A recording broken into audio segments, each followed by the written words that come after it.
তেলের দাম 2 টাকা কমলো। এটা কি বিশ্বকবি রবীন্দ্রনাথ ঠাকুরের জুতা আবিষ্কার নাকি জীবনানন্দ দাশের 8 বছর আগের একদিন? সত্য সুন্দর তোষামোদ কুৎসিত রিকু ব্লগস চ্যানেলে আপনাদের সবাইকে স্বাগত। আজ আমি আপনাদের সামনে এসেছি একটা অদ্ভুত বিষয় নিয়ে আলোচনা করতে। অদ্ভুত বিষয় বলছি এই কারণে, যে খবরটা শুনে একদিকে হাসি পাচ্ছে, আবার অন্যদিকে এক গভীর হতাশা গ্রাস করছে। আপনারা ইতোমধ্যেই জানেন, ফেব্রুয়ারি 2026 থেকেই জ্বালানি তেলের দাম নাকি লিটারে 2 টাকা করে কমেছে।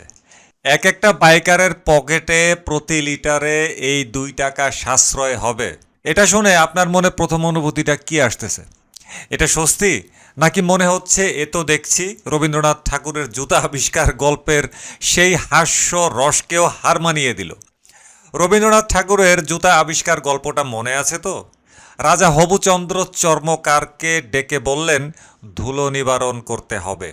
চর্মকার ধুলো নিবারণের উপায় হিসেবে কি আবিষ্কার করলো? জুতো।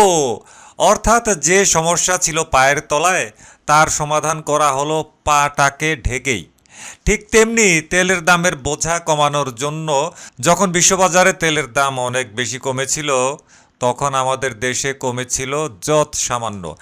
আর এখন যখন কমানোর কথা আসছে, তখন ওই নামমাত্র 2 টাকা।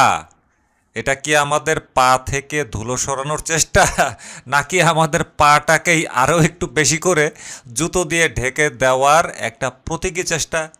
আসসালামু আলাইকুম প্রিয় দর্শক। সত্য সুন্দর তোষামোদ কুৎসিত এই স্লোগানে যে চ্যানেলটি চলে, এই রিকু ব্লগস, এইখানে আপনাদেরকে স্বাগত। আমরা আসছি ইন্ট্রোর পরে বাদ বাকি কথাবার্তা নিয়ে।